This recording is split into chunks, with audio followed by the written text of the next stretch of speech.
몇 가지의 주제를 정해서 그 주제대로 지금 말씀을 전개해 가고 있는데 기억하실까요? 첫 주일에 정체성, 우리 누구냐? 우리는 여전히 하나님의 사랑받는 자녀라고 하는 것을 우리가 확인했고, 그 다음 주일에는 회복을 설교했었습니다. 우리 안에 겸손과 기도와 사랑의 회복이 이 기간 안에 일어나야 된다. 그리고 예수님 안에서 세 번째 설교는 기쁨을 우리가 온전하게 이루어야 된다는 그런 말씀들로 쭉 이어왔는데, 오늘은 은혜를 주제로 해서 말씀을 전해드리겠습니다. 신앙생활에서 가장 좋은 것은 은혜를 받는 것입니다. 우리는 좋은 것 하면 얼른 세상 복을 떠올립니다마는 가장 좋은 복은 은혜입니다. 은혜 속에는 영육간의 모든 좋은 것이 다 담겨 있습니다. 진실로 성도가 은혜를 받으면 만사 형통입니다. 복을 받아도 감사, 어려운 일을 만나도 감사, 무슨 일을 만나도 하나님 앞에 감사와 영광을 돌립니다. 은혜를 받으면 사람이 백합화같이 향기로운 사람으로 꽃피어납니다. 백향목같이 든든한 제목이 되는가 하면은 포도나무같이 결실을 많이 맺는 복된 인생이 되는 것입니다. 그러나 신앙생활을 한다고 해도 은혜를 받지 못하면 삶이 곤고하고 무료하고 신앙생활 자체도 의미가 없습니다. 동력이 떨어지고 고단하게 신앙생활 한다는 것을 짐으로 여기게 되는 것입니다. 그러므로 은혜는 받아도 되고 안 받아도 되고 있어도 되고 없어도 되는 것이 아니라 우리 삶의 울타리가 되고 산성이 되는 너무도 중요하고 소중한 것입니다. 여러분 많이 들어서 잘 아시겠습니다마는 다시 한번 강조하는 의미에서 말씀드립니다. 그 소중한 은혜는 도대체 무엇입니까? 도대체 은혜가 평생을 들어오는 말씀, 이 은혜가 도대체 무엇입니까? 다시 한번 기억하세요. 은혜는 받을 만한 자격이 없는 사람에게 주어지는 하나님의 축복입니다. 자격이 있어서 받는 것은 그 임금이고 삭시지 그건 은혜라고 말하지를 않습니다. 은혜는 결코 내 공로나 조건에 의존하지 않습니다. 절대적인 하나님의 주권입니다. 그러면 그렇다고 해서 우리는 아무것도 할 일이 없는 것일까요? 그렇지 않습니다. 우리가 해야 될 일이 있습니다. 그 무궁무진한 하나님의 은혜를 받을 그릇을 우리가 준비해야만 하는데, 은혜를 받기 위한 우리의 노력을 소홀히 하지 말아야 합니다. 은혜를 받는 방법을 잘 개발하고 또 은혜가 오는 길목을 잘 찾아서 늘 그곳에 가 있어야 되는 것입니다. 저는 낚시는 잘 모릅니다만은 낚시하는 분들 얘기 들으면은 포인트라는 게 있다고 그러죠. 고기가 아무 데서나 잡히는 게 아니래요. 그 오는 자리가 있다고 합니다. 은혜도 마찬가지예요. 포인트가 있습니다. 오는 길목이 있습니다. 오늘 우리가 읽은 말씀 속에서 우리가 그 사실을 확인해 볼 수가 있는 것입니다.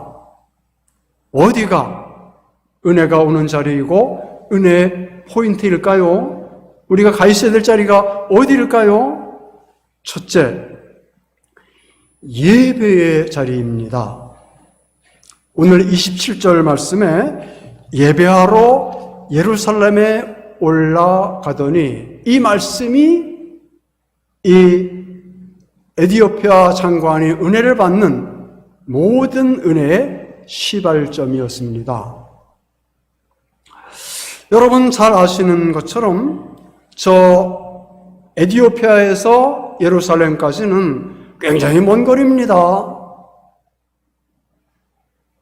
언뜻 봐도 아프리카에서 중동 아닙니까?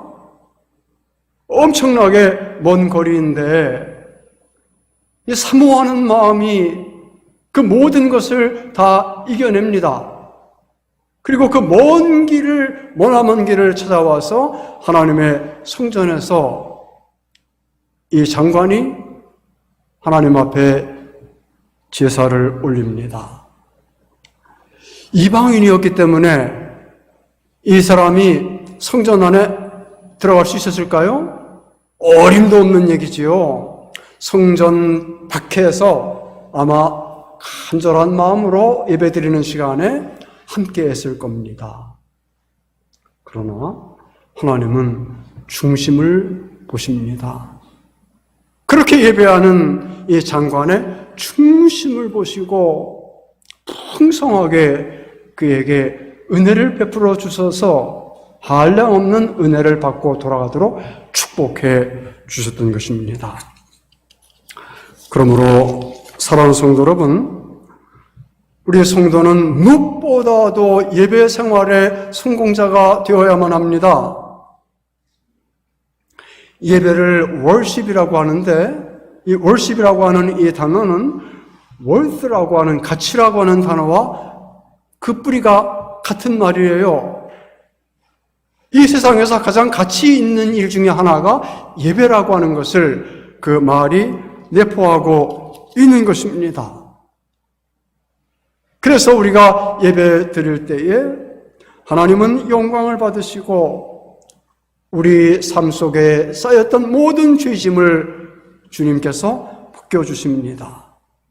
그리고 내 일그러지고 잘못된 것들을 에베소서에 보면 주름을 펴신다라고 하는 말씀이 있는데 내 삶의 주름을 예배 시간에 펴주셔요. 예배하는 중에 헛것이 새것이 되고 죄인이 의인이 되며 가난과 근심이 풍요와 기쁨으로 변하는 축복을 받는 것입니다. 성전과 여러분 사이에 예배와 여러분 사이가 온전하게 열려 있으면은 여러분 하나님의 은혜는 여러분들 가운데로 항상 흘러 넘치는 것입니다. 제가 한번 구글에서 검색을 해봤더니 그 사실이었어요. 영국 수상을 지낸 그레이트스톤이 수상을 4번이나 지낸 사람이었어요. 이분이 그런 말을 했더라고요. 자기가 정사에 너무 바빠가지고 아침과 저녁을 구별하지 못할 때가 많았고 중요한 약속들이 있는 것을 잊어버린 적이 한두 번이 아니었는데 자기 일생에 예배 시간을 잃어버린 적은 없었다고 합니다. 그리고 이런 연설을 또 했다고 그래요. 참 감동적이었습니다. 뭐라고 했느냐면은 참으로 나에게 대영 제국의 수상자리보다 더 귀한 것이 있다면 그 수상자리보다 더 높은 자리가 어디가 있어요? 근데 그보다 더 좋고 귀한 자리가 있다고 하면 그것은 주님 앞에 나가서 예배를 드리는 자리입니다. 여러분들이 지금 그 자리에 와 앉아 계시는 거예요.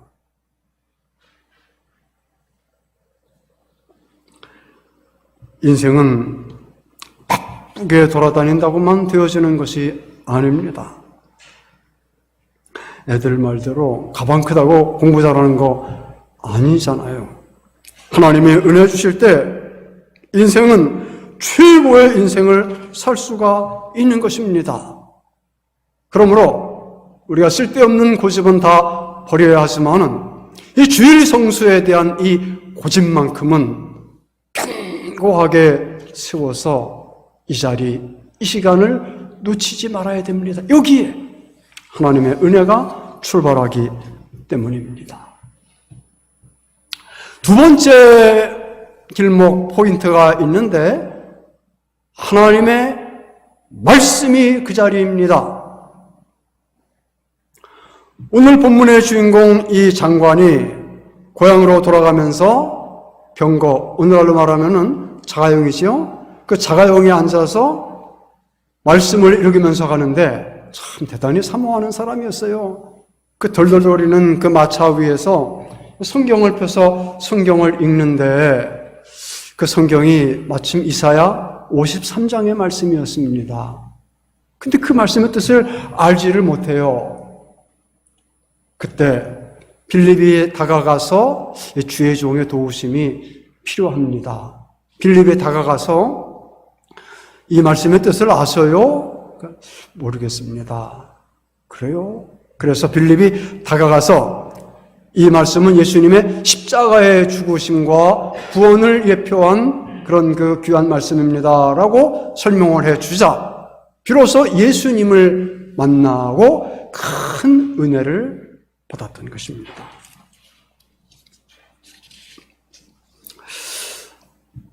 조심스러워서 생각을 많이 했습니다. 그러나 여러분께도 도움이 될까 해서 제가 은혜를 받으며 지내는 경험 한 가지를 말씀드리고 싶습니다. 양해하고 들어주세요.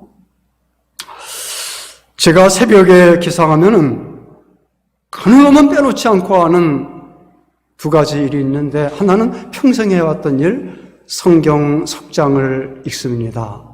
오늘 아침 시편 말씀을 읽는데 어떻게 그렇게 마음에 깊게 닿습니까? 하나님의 치유하심을 구하는 그 말씀을 읽으면서 기도가 저절로 나오고 내가 기도하던 사람들을 깊게 생각을 하게 되어요. 그렇게 석장을 읽고 난 다음에 유튜브를 틀어서 지금은 은퇴하신 김동호 목사님이 전하시는 날마다 기막힌 새벽을 듣습니다. 요새는 누가복음을 강론하시는데 얼마나 그 한 10분 전하는 말씀이 생활과 또 당신이 폐암을 3기까지 앓으면서 아픈 사람들의 그 절절한 심정을 잘 알고 그런 가운데서 말씀을 전하시는데 얼마나 은혜를 많이 받는지 몰라요. 저는 제가 무슨 돈이 많고 건강한 사람도 못 되는데 제 스스로도 참 복을 많이 받은 사람이다라고 생각을 하고 또 가끔 친구들에게 나 복 참 많이 받았어 하고서 자랑 아닌 자랑을 하고 돌아다닙니다. 이게 뭔가? 이건 팩트거든요. 내 안에서 일어나는 감추지 못하는 이 행복한 기운을 이걸 어떻게 설명하나? 돈이 많고 건강하다면 그런 말을 자신 있게 할 수 있겠는데 그건 없거든요. 그건 아니거든요. 여기서 그 답을 찾았어요. 아침에 말씀과 그 말씀으로 은혜를 받는 그 모든 은혜가 하루 종일, 아니, 내 삶 전체를 애워싸고 있다는 것을 알았습니다. 그것으로 내 삶이 이렇게 행복하구나.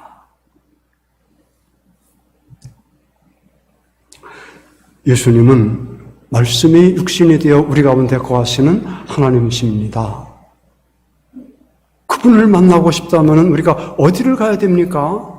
말씀으로 가면 돼요. 말씀 속에서 우리를 만나주시는 예수님을 만나시기만 하면 됩니다. 본문을 조금 더 이어가 볼게요.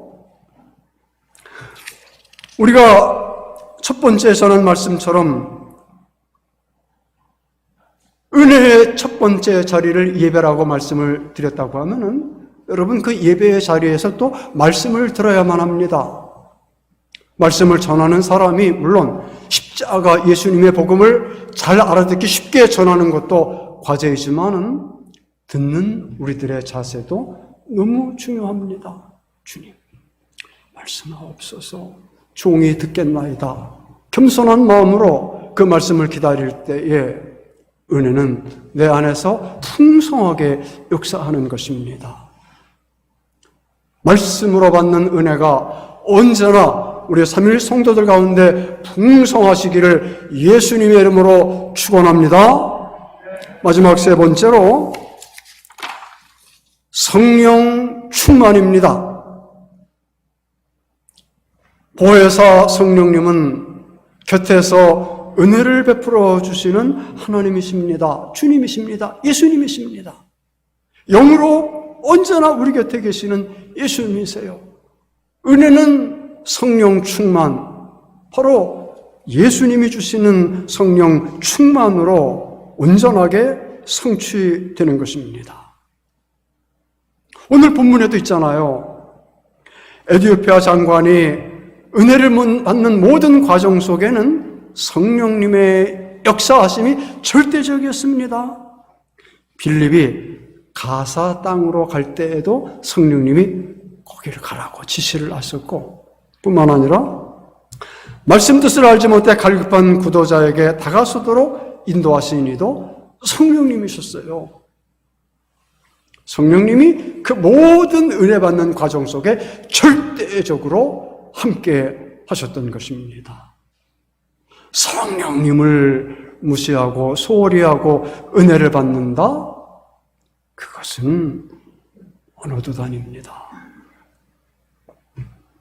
모든 일이 잘 되기를 바라고 믿음 생활도 은혜가 풍성하기를 우리가 소원한다고 하면은 첫째도 성령, 둘째도 성령, 셋째도 성령입니다. 이는 힘으로 되지 않고 은혜는 힘으로 되지 않고 능으로 되지 않습니다. 오직 나의 신으로 성령으로만 되어지는 것입니다. 그러므로 더 성령님께 나아갑시다. 더 성령 충만하십시다. 그 성령님이 내 삶을 주관하도록 성령님께 나를 좀 내어드리고 그 성령님과 동행하고 성령 안에서 살아가고 세상 끝날 때까지 성령 충만. 이게 저의 큰 기도 제목입니다.